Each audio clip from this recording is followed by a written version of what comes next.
The former goddess sells cars in a 4S store. But I watched helplessly as she threw herself seductively onto her mortal enemy.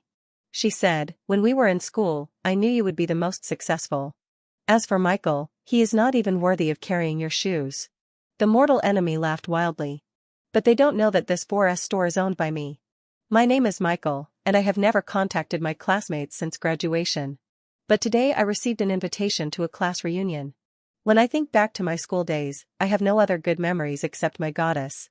At that time, my archenemy David and I liked the same goddess, but he had good grades and a good family background, and was a rich second generation. I couldn't compete with them at all and was the laughingstock of them for 3 years. Rather than being a laughingstock, it is more like a dog that is bullied at will.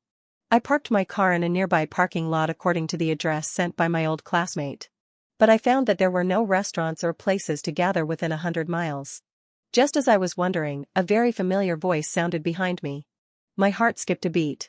Memories of being bullied and insulted during my school days suddenly flooded into my mind, and I felt a subconscious panic. Even after so many years, it still lingers in my mind. I swallowed and turned to look in disbelief. The person standing behind me is none other than my archenemy David. At this moment, he was crossing his arms in front of his chest, looking at me with disdain. He looked me up and down, sneered and said, "Hey, isn't this my old classmate Michael?" After calming down, I naturally reached out my hand to him.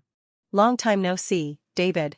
David glanced at the car behind me, then looked at the hand I extended to him, turned his head and winked at the people behind him.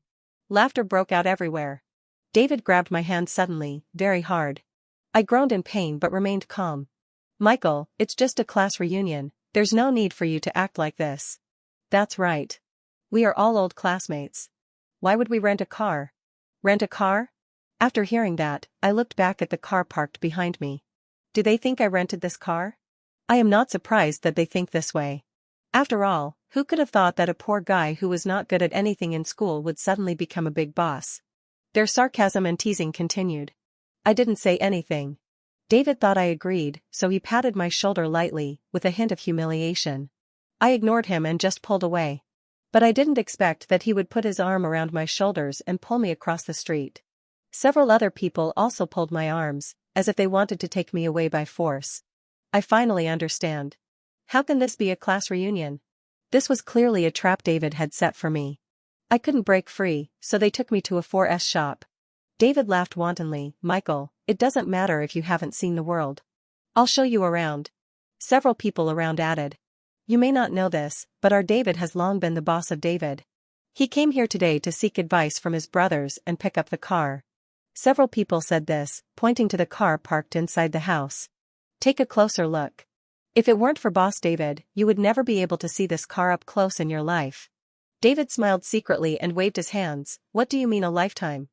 I think if it weren't for me, Michael would never see such a luxury car in his next life." Looking at the familiar scene in front of me, I opened my mouth, turned my head and saw the manager running towards me in a panic. The manager looked at me and was about to bow, but I quickly raised my hand. David thought the manager was looking for him, and he stole the show. See? The manager has to be very respectful when he sees me. I really didn't expect that David would bring us to my 4S shop. The manager didn't say anything when he saw this. I gave him a wink and he turned around to greet David. But at this moment, a familiar graceful figure walked out from the staff lounge. "Isn't that my former goddess Sophia? How could she be here?" I pursed my lips, feeling surprised and excited. After not seeing each other for a long time, Sophia still looks the same as when she was in school. She has fair skin and a delicate face, especially her eyes that look at people with a soft light. There is a black mole under the slightly upturned corners of her eyes. Slim figure, black hip skirt and stockings. She's simply a man-harvester. The men standing next to me stared with their eyes wide open. Even I subconsciously adjusted my collar. That was the goddess who was once unattainable. Now he actually works in my 4S shop. It's all because I have too many properties and rarely come to inspect them. I leave it all to my subordinates. If I knew Sophia works for me, how could I let her suffer like this? When I thought of this, I sighed in regret. David glanced at me with even stronger sarcasm in his eyes. He made a sound, flicked his carefully groomed hair, and whistled. Just like in school. Cynicism. I rolled my eyes at him. But I found that Sophia was actually looking over here, her eyes were concerned, sweeping over all of us present. When Sophia gave us old classmates that look, we felt like we were immersed in a honey pot. The air around me was filled with a sticky sweet smell. I sniffed. Sophia walked towards me. My heart was pounding, and every little detail of my past with Sophia flashed through my mind like a kaleidoscope, intoxicating. I was not as good as David back then, but now. I can say that I am no worse than David, and I can even give her living conditions that are 1,000 times better than David's. Sophia's dark brown curly hair was loose, swaying with her movements, including the proud roundness of her chest. The sound of David swallowing saliva was very obvious. I broke free from the hands of the people behind me, stood next to David, and looked at Sophia. Sophia smiled, pursed her red lips, and her eyes curved into a beautiful arc, sparkling with light. She walked up to me. I hesitated. But just as I was about to speak, Sophia hugged David's shoulders and snuggled in his arms. I was completely dumbfounded. David raised his hand and touched Sophia's waist, then looked up at me with a look of pride on his face. I gritted my teeth and clenched my fists tightly. Looking at this scene, I stretched out my hand tremblingly. Sophia, do you still remember me? But before I could finish my words, Sophia raised her head and stared at David. Tears overflowed from the corners of her eyes were red, and she looked pitiful, but she didn't show any intention of loosening her arms around David. She gently and coquettishly pushed David's shoulder and said, "What have you been doing all these years? There's no news at all." David smiled but said nothing. The old classmates around me started to make a noise. What a coincidence. Our boss David came to pick up the car and met his little lover. It must be that their old love has rekindled. Sophia was slightly stunned, then immediately reacted, wiped away her tears and smiled brightly. She leaned against David's chest and said happily, "I knew I was right about you. You are the most successful person in our school." After a pause, Sophia chuckled as if she remembered something. "As for that Michael, he's not even worthy of carrying your shoes. He even wanted to pursue me when we were in school and he's still making things difficult for you." Sophia's words stabbed into my heart like a sharp knife. My breath choked and I stood there in a daze, as if all the blood in my body was flowing backwards. I pursed my lips, unable to utter a word. Sophia pouted and buried her head in David's neck again. She teased, "I wonder what that poor Michael is doing now. My heart aches." All that came to my mind was the time when I was bullied at school and Sophia gently wiped the blood off my forehead with a tissue. Back then, she was glowing in my eyes. Like an angel. But now she would actually say such hurtful words. I looked at him in disbelief. Suddenly, at this moment, I don't know which classmate pushed me out. I was completely defenseless and fell on top of Sophia. Sophia screamed in fright. David grabbed my collar and kicked me away. I fell to the ground, feeling a sharp pain under my body. I gasped and my scalp went numb. The manager standing by was so scared when he saw me sitting on the ground that his face turned pale. I gave him a slight click of the tongue and he didn't reveal any flaws. "Poor Michael, our goddess wants to know where you are working now. You're not picking up rags on the street, are you?" Hearing this, Sophia let go of David and turned to look at me. She folded her arms across her chest and looked him down, with an expression of undisguised disgust on her face. "Michael, is that you? I never thought we would meet again after so many years." I staggered to my feet and dusted myself off. The next second, Sophia came over.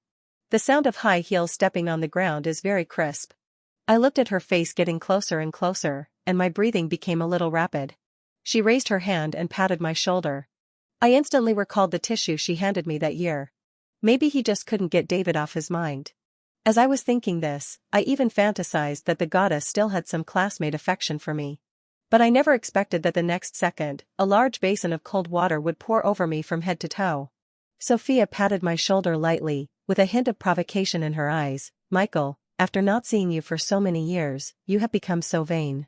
You even rented some nice clothes to come and see me?" I was stunned for 2 seconds.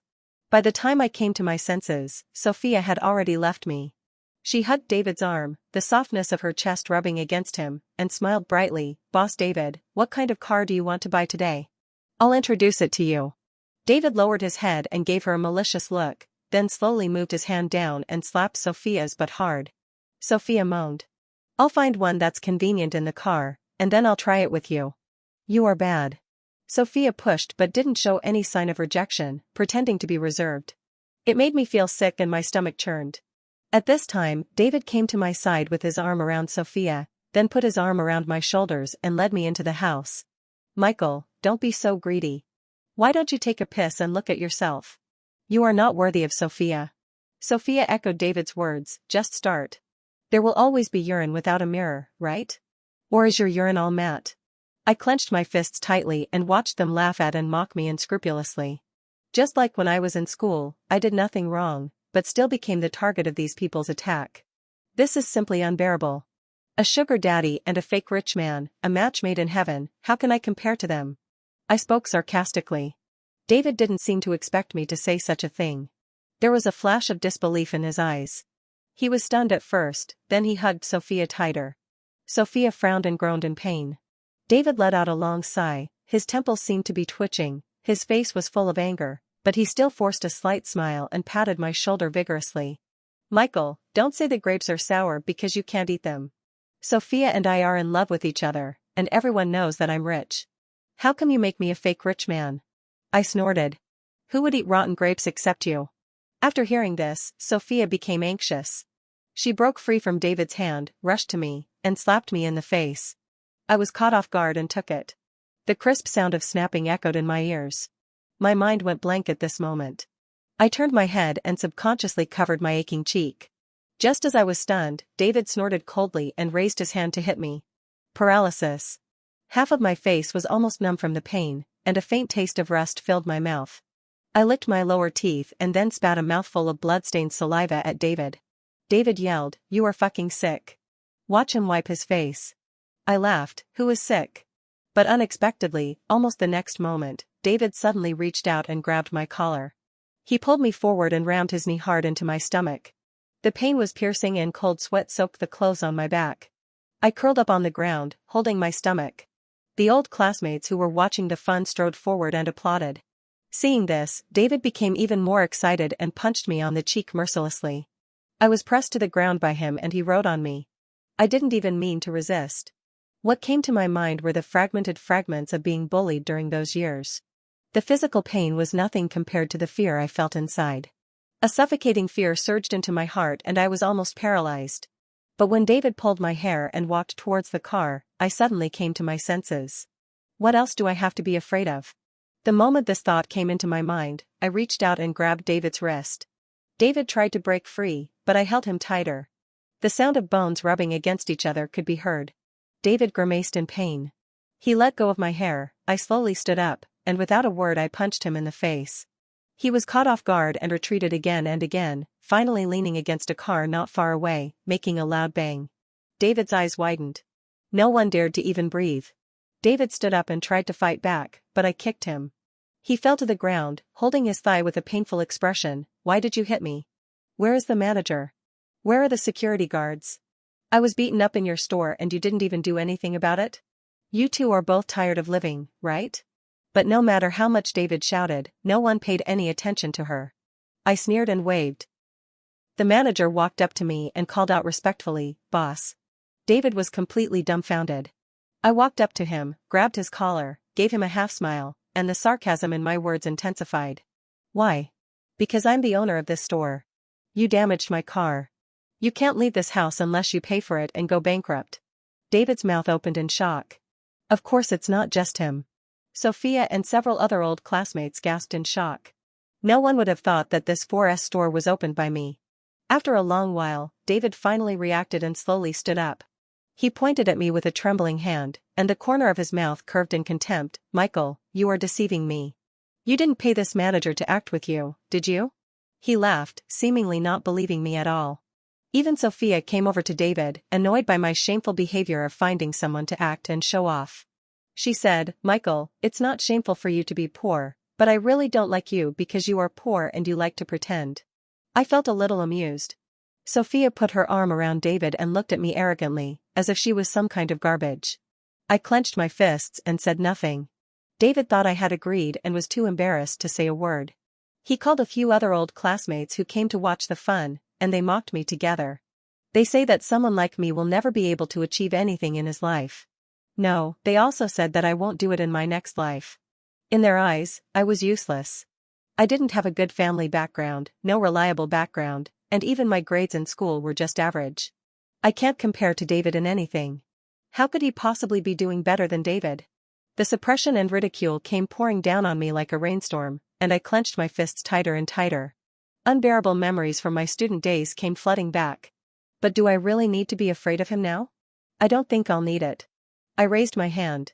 The manager closed the door. With the sound of the lock being locked, the light in the room gradually dimmed. I gritted my teeth, and they made a chattering sound. The sound echoed in the silent store. David suddenly felt something was wrong and stepped back. "Michael, what are you doing?" The manager came up to me and said, "Boss, the door is locked. Even if he shouts at the top of his lungs in this remote place, no one will hear him." When I heard this, I burst into laughter. I stood there without even moving a step, and David was so scared that he retreated so far that I don't know how far he had retreated. He called several other students to stand beside him, trying to overwhelm me with their numbers. But I know that several of his classmates only follow him because he is rich. If I really do it, I believe the next second. Without any hesitation, I rushed forward, grabbed David by the collar and knocked him to the ground. Fists hit his cheek again and again. Sweat ran down my cheeks. I looked at David's painful and helpless expression with a grim face. No one around came forward to help, they all just stood behind me and watched. I feel as isolated and helpless as I did when I was a student. I don't want to be a bad guy like David, but bad guys need to be dealt with by bad guys. David's saliva flowed from the corners of his mouth, mixed with a trace of blood. His expression was painful, his facial features were distorted, and anger was written all over his face. He reached out to grab my hair, but I grabbed his wrist. I shook off his hand, stood up and stepped on the back of his hand. The pain, resentment and humiliation in my memory. Those kinds of memories. The bloody picture was completely shattered at this moment. I don't know how much time passed until Sophia's plea for mercy rang in my ears. My clenched fist paused in midair. She pulled my arm. I regained some of my sanity, but still stood there in a daze. Sophia's eyes were red and swollen from crying, her face was covered with tear marks, and her eyes were full of fear. I came to my senses, stiffly broke free from her hand, and then stood up. Seeing this, Sophia hurried forward and helped David up. David's mouth was bleeding and he was leaning against the car with a bruised face and nose. Sophia anxiously checked his injuries. I am a little confused as to why a materialistic woman like Sophia would still stand on David's side. Just as I was thinking about it, Sophia stood up and pointed at me as if she was standing on the highest moral ground. "Even if David exposed your lies, you shouldn't hit him. If you don't have money, you don't have money. Why would you hit someone? I have black lines all over my head." Even up to this point in our relationship, Sophia still doesn't believe what I say. I waved my hand and sat on a chair not far away, then took out a tissue to wipe the blood off the back of my hand. My palms were sore from the heavy blows I had given David. David saw me sitting there and staggering to my feet. He casually wiped the blood from the corner of his mouth, his eyes were bloodshot, and he yelled at me as if he was burning with rage. "Damn it, did I give you some face? You dare to hit me. I will blackmail you so hard that you can't even wear your pants today." I watched him with interest and lit a cigarette. White smoke rose slowly, and the air was filled with a faint smell of smoke. David stared at me. I said slowly, "You should pay me back, or you can look back at the car you scratched. Can you afford it?" David turned around and glanced at him when he heard it. His expression was complicated and his face looked strange for a moment. He turned his head and looked at me, saying with disdain, "What is there that I can't afford to pay for? I have plenty of money, and it's just a matter of moving my fingers to buy your entire store." "Really? Then buy it." I followed his words and continued, "Since we've been classmates for many years, I'll give you a discount. How about we go through the process now? My little shop is not worth much. Our boss David said that buying it would be a piece of cake, right?" As I spoke, beads of sweat covered David's forehead. Several classmates around me urged David to buy it and give me a lesson. Even Sophia pulled her arm and said in a voice loud enough for everyone to hear, "David, buy all the cars and kill him with money." Sophia looked at me smugly. David, who had been silent all this time, looked embarrassed at this moment. I made some guesses in my mind. Sophia's mouth opened and closed nonstop. David was annoyed by what he said, so he turned his face away and shook off Sophia's hand. Sophia was stunned, unable to believe that David would be so impatient, but she still suppressed her anger and shook David's hand in a gentle tone. "David, what's wrong with you? Why do you look so bad?"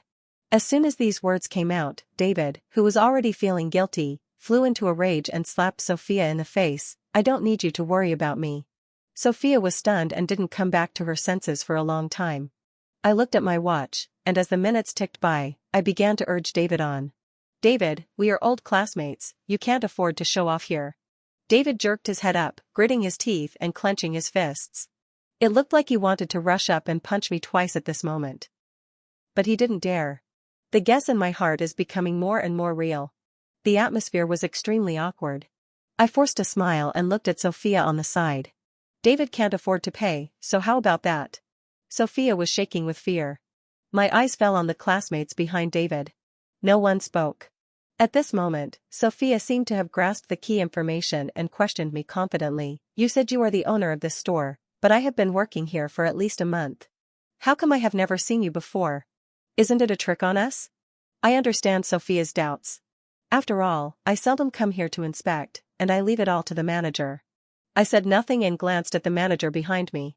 The manager understood and went back to his office. David's expression gradually eased, his pale lips opened and closed, and after a long while he finally uttered a complete sentence. Do you have any evidence to prove that this store is yours? You found 2 extras, do you really think you are the boss? I'm telling you, I haven't settled the score with you for hitting me today. I'm not done with you. Seeing David and Sophia so confident, the other students looked at each other in bewilderment. They all agreed that I just didn't have the money to pretend, and one by one they started to speak rudely. I didn't say anything, just exhaled a puff of smoke. As David looked at me mockingly, the manager walked up to me with a folder.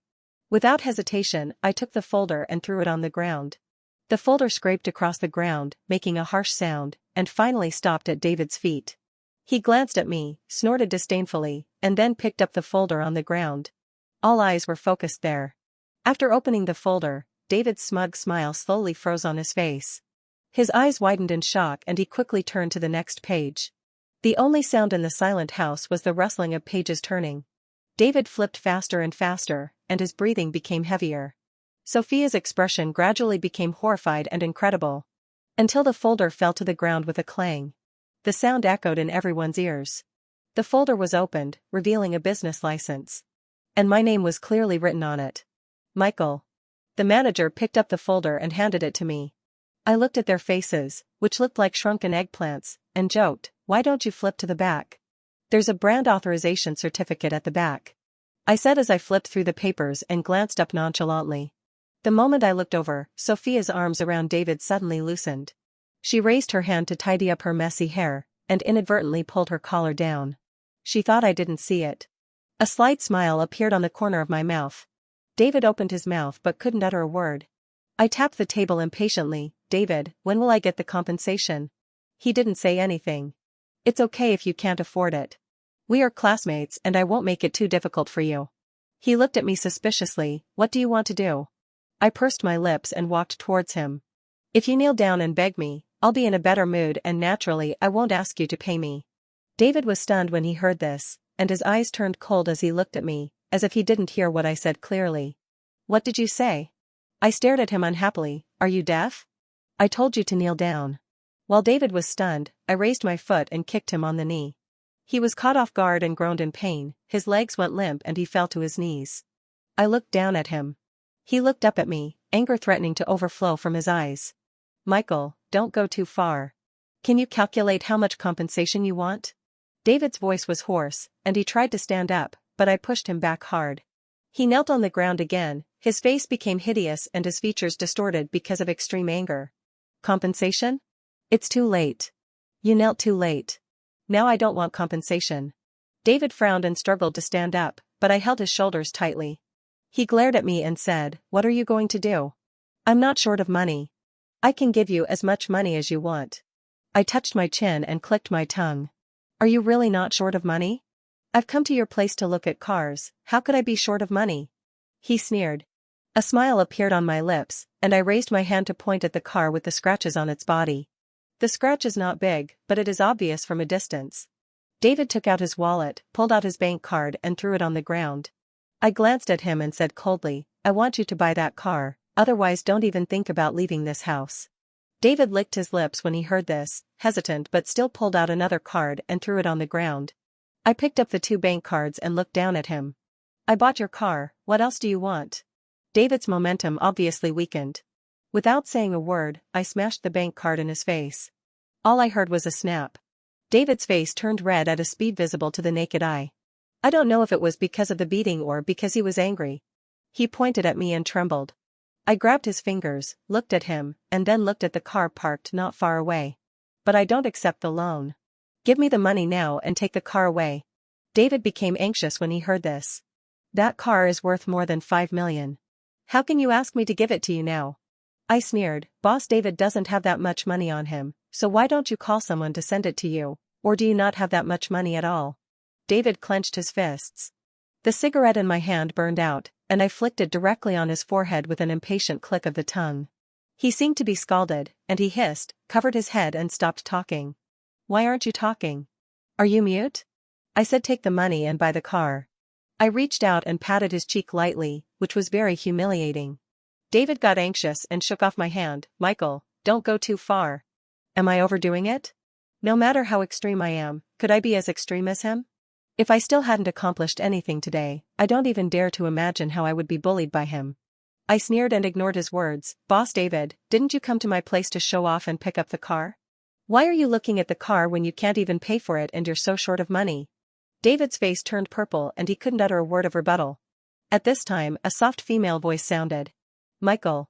I looked up. Sophia, who had seen the situation clearly, walked towards me. I don't know when she pulled her black hip skirt up so high, and as she walked, the color of her underwear could be vaguely seen. The collar was also low, and the work badge he was wearing was pushed up high and kept swinging.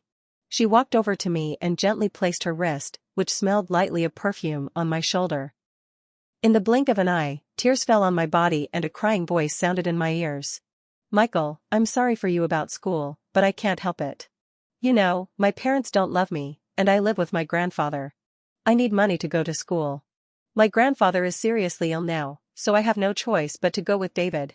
My father doesn't love me, and my mother doesn't care about me. I live with my grandfather. Grandpa is seriously ill and has no money. I was afraid that Sophia would say next that she wanted to rely on selling tea to treat her grandfather's illness and asked me to buy her tea. This is too fake. But I still smiled and didn't resist her hand on me. A soft hand brushed across my arm, with a hint of warmth. I pursed my lips. She smiled with her eyes as charming as silk, and her eyes, which were already alluring, were even more charming at this moment, making it impossible to look away. The woman's fingers stroked my cheek. She came closer to me. The warm breath sprayed on my neck, making it itchy. Why didn't I see that Sophia had the ability to seduce men when I was in school? At first, I thought she was an unattainable mountain snow lotus, pure and noble. But I never thought that she would look like this one day. The appearance of the woman in front of me gradually diverged from the goddess in my memory, and she was completely different. The smell of cheap perfume coming from her body made my head hurt. I extended my hand toward her. Sophia's face turned red with shyness, but she still gently placed her hand on mine. But she didn't expect that the next second, I would throw her aside with great force. An eyesore. I only said 2 words, and Sophia was struck by lightning and petrified on the spot. I guess she wouldn't believe that I, who had been secretly in love with her since our school days, would reject her at this moment. She felt a little embarrassed and a little bit unbelieving, and she stammered as she questioned me. Michael, didn't you dream of getting me? Aren't you happy now that your dream has come true? It's ridiculous. Looking at Sophia's appearance, my stomach churned. If it were in the past, I would really be unable to sleep because of the joy I received the favor of the goddess. But now, the goddess has changed her appearance. I sneered, I don't want rotten grapes. The cheap perfume on you almost makes me vomit. Do you really have to say it so harshly? Sophia was furious. I slowly pulled out 2 red bills from my wallet and stuffed them into Sophia's open collar. The rolled-up white shirt formed a sharp contrast with the cash on her chest, and you could even see the lace clothing underneath through the fabric. Sophia's face was so angry that it looked like a persimmon with its skin broken, red enough to bleed. She walked up to me angrily, took out the 200 yuan and threw it hard in my face. Sophia's breathing was rapid and her chest was rising and falling violently.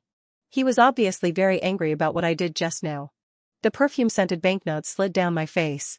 I sighed and waved my hands, trying to dispel the choking smell around me. Michael, you are so great just because you are rich. Who are you humiliating with $200? She shouted angrily. The dead silence in the house was surrounded by her anger. I just felt the temperature around me rising. At this time, David, who had been silent for a long time, patted the dirt off his body, walked up to me with a stern face, and stood next to Sophia. I thought he was looking for trouble. But I didn't expect that he would kneel on the ground the next second. It's all because of that snobbish bitch Sophia. It has nothing to do with me. Since she's the car seller, she should pay for the damage. This sudden blame shifting left Sophia stunned. She pointed at herself in surprise and looked at David in confusion. She couldn't imagine that David would say such a thing. Seeing that I didn't say anything, David slowly moved to my feet and grabbed my trouser legs. He smiled flatteringly. Michael, please forgive me for what happened before. I was blind and didn't recognize the great man. I'm really sorry about the school thing. I was young and frivolous and didn't know much back then. Please bear with me. He kept talking, pulling at my trouser legs. He is almost the same as I was back then, kneeling on the ground, begging for my forgiveness like a dog wagging its tail. I glanced at him. Do you want to write off what happened before with just a few words? I questioned him. David swallowed his saliva, his voice trembling. As long as you can spare me, I'm willing to do anything. I glanced at the parked car and David kneeling beside me. His clothes are not cheap. I asked him to pay compensation, and although he was a little hesitant, he still took out 2 bank cards. He must have some money, but it's not enough to buy my car. He called me out with his old classmates just to show off. But I didn't expect to meet Sophia here. Sophia flattered him so much that he lost his sense of proportion and really thought he was a big boss. But he never expected that this store would actually be mine. I chuckled, not trying to hide my ridicule for him, but then I pretended to be reminiscing and patted David on the shoulder. When we were in school, I broke your watch and you made me kneel on the ground and slap myself in the face. Do you remember? David was slightly stunned and smiled awkwardly. I stared at him. He pursed his lips, then raised his hand tremblingly and hesitated. As I watched, he closed his eyes, gritted his teeth, and slapped himself. The second one follows closely. The third one. The fourth one. I helped him count and I felt relieved. Be more energetic, haven't you eaten yet? Hearing what I said, David hesitated for a moment, but still put it on his face without thinking. The crisp sound of slapping echoed in my ears. David's cheek was swollen and the slap mark was clearly visible. In the end I didn't even know how many times he hit me, until blood oozed from the corners of his mouth and he paused in midair with trembling hands, unable to hit me anymore. That's enough. David didn't stop until I spoke, but he didn't dare to stand up. I turned to look at Sophia. Her hair was disheveled, and she looked like a ghost who wanted to eat people. What's so great about a few stinky dollars? Her voice was so sharp that it made me feel upset. I tooted and looked at David. David was also a smart man. He stood up, grabbed Sophia's hair and knocked her to the ground. He raised his hand and slapped her several times. Sophia screamed from being beaten. David would do anything to please me. He even beat his old lover. Looking at this scene, everyone was like noisy flies in my eyes. I frowned and asked the manager to open the door. The door slowly opened, letting in some light. I ignored these people, spat, got up and left. Just as I walked to the door, David looked up at me and said, "Boss Michael, do I still have to pay for that?" I didn't even have to look back to feel David's expectant gaze on me.